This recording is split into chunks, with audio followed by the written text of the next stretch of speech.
Hello ಎಲ್ರಿಗೂ ನಮಸ್ಕಾರ. ಇವತ್ತು ನಾವು ನಮ್ಮ ತೋಟದ ಕಾಳುಮೆಣಸಿನ ಗಿಡಗಳಿಗೆ ಕ್ಯಾಲ್ಸಿಯಂ ನೈಟ್ರೇಟ್ ಗೊಬ್ಬರವನ್ನು ಹಾಕುವುದನ್ನು ಈ ವಿಡಿಯೋದಲ್ಲಿ ತೋರಿಸ್ತಾ ಇದ್ದೀವಿ. ಈ ಕಾಳುಮೆಣಸಿನ ಗಿಡಗಳನ್ನು ನಾವು ಕಳೆದ ಮಳೆಗಾಲ ಜುಲೈ ತಿಂಗಳಲ್ಲಿ ನೆಟ್ಟಿದ್ದು. ಇವತ್ತು ನಾವು ಕ್ಯಾಲ್ಸಿಯಂ ನೈಟ್ರೇಟನ್ನು ನೀರಿಗೆ ಬೆರೆಸಿ ಸ್ಪ್ರೇ ಮಾಡ್ತಾ ಇದ್ದೀವಿ. ಸೊ 3 ಗ್ರಾಮ್ಸನ್ನು 1 ಲೀಟರ್ ನೀರಿಗೆ ಆ ಥರ ಮೆಷರ್ಮೆಂಟಲ್ಲಿ ನಾವು ಸ್ಪ್ರೇ ಮಾಡ್ತಾ ಇದ್ದೀವಿ. ಕ್ಯಾಲ್ಸಿಯಂ ನೈಟ್ರೇಟ್ ಕರಿಮೆಣಸು ಸಸ್ಯಗಳಲ್ಲಿ ಬಳಸುವುದರಿಂದ ಬೇರು ವ್ಯವಸ್ಥೆ ಬಲವಾಗುತ್ತದೆ. ಕ್ಯಾಲ್ಸಿಯಂ ಅಂಶಗಳು ಬೇರುಗಳ ಕೋಶಗೋಡೆಗಳನ್ನು ಗಟ್ಟಿಗೊಳಿಸಿ ಹೊಸ ಬೇರುಗಳನ್ನು ಹೆಚ್ಚು ಸಂಖ್ಯೆಯಲ್ಲಿ ಬೆಳೆಯಲು ಸಹಾಯ ಮಾಡುತ್ತದೆ. ಕ್ಯಾಲ್ಸಿಯಂ ನೈಟ್ರೇಟ್ ಸ್ಪ್ರೇ ಮಾಡುವುದರಿಂದ ಎಲೆಗಳು ಕೂಡ ತುಂಬ ದಪ್ಪವಾಗಿ ಅಥವಾ ಒಳ್ಳೆಯ ಹಸಿರು ಬಣ್ಣದಿಂದ ಕಾಣುತ್ತದೆ. ಫೋಲಿಯರ್ ಸ್ಪ್ರೇ ಮೂಲಕ ಕ್ಯಾಲ್ಸಿಯಂ ನೈಟ್ರೇಟ್ ನೀಡಿದಾಗ ಪ್ಲಾಂಟಿನ ಒಳಗಿನ ವಾಟರ್ ಬ್ಯಾಲೆನ್ಸ್ ನಿಯಂತ್ರಣವಾಗುತ್ತದೆ ಹಾಗೂ ತುಂಬ ಹೀಟ್, ಸ್ಟ್ರೆಸ್ ಅಥವಾ ಮಾಯ್ಶ್ಚರ್ ಫ್ಲಕ್ಚುಯೇಷನಿಂದ ಹಾಗೂ ಟೆಂಪರರಿ ಕ್ಲೈಮ್ಯಾಟಿಕ್ ಸ್ಟ್ರೆಸ್ಗಳಿಂದ ಉಂಟಾಗುವ ಹಾನಿ ಕೂಡ ಕಡಿಮೆ ಮಾಡುತ್ತದೆ. ಇದರ ಪರಿಣಾಮವಾಗಿ ಪ್ಲಾಂಟ್ಸ್ನ ನ್ಯೂಟ್ರಿಯೆಂಟ್ ಅಪ್ಟೇಕ್ ಎಫಿಷಿಯನ್ಸಿ ಕೂಡ ಹೆಚ್ಚಾಗುತ್ತದೆ.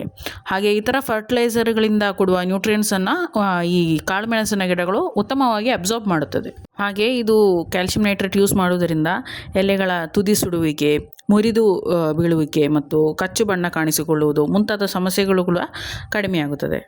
ಇದರ ಜೊತೆ ಕ್ಯಾಲ್ಸಿಯಂ ಅಂಶವು ಗಿಡದ ಕೋಶಗೋಡೆಗಳು ಅಂದರೆ ಸೆಲ್ವಾಲನ್ನು ಬಲಪಡಿಸಿ ಕಾಂಡ ಮತ್ತು ಪಕ್ಕದ ಶಾಖೆಗಳ ದೃಢತೆಯನ್ನು ಹೆಚ್ಚಿಸುತ್ತದೆ.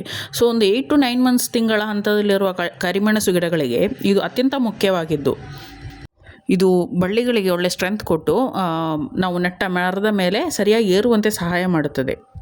ಹಾಗೆಯೇ ಗಿಡ ಉರುಳುವುದನ್ನು ಅಥವಾ ಮುರಿಯುವುದನ್ನು ಕೂಡ ತಪ್ಪಿಸ್ತದೆ. ಸರಿಯಾದ ಅಳತೆಯಲ್ಲಿ ಕ್ಯಾಲ್ಸಿಯಂ ನೈಟ್ರೇಟ್ ಸ್ಪ್ರೇ ಮಾಡಿದರೆ ಕರಿಮೆಣಸು ಗಿಡಗಳು ಹೆಚ್ಚು ರೋಗ ನಿರೋಧಕ ಶಕ್ತಿಯನ್ನು ಹೊಂದಿ ಎಲೆಗಳು ರೋಗಗಳಿಂದ ದೂರವಿರುತ್ತದೆ. ಹಾಗೆಯೇ ಮುಂದಿನ ಹಂತದಲ್ಲಿ ಹೂವು, ಕಾಯಿ ಬೆಳವಣಿಗೆಗೆ ಈ ಗಿಡ ತುಂಬ ಚೆನ್ನಾಗಿ ಸಿದ್ಧವಾಗುವಂತೆ ಮಾಡುತ್ತದೆ. ಕ್ಯಾಲ್ಸಿಯಂ ಗಿಡದ ಒಳಗಿನ ನೀರಿನ ಸಮತೋಲನವನ್ನು ನಿಯಂತ್ರಿಸುತ್ತದೆ.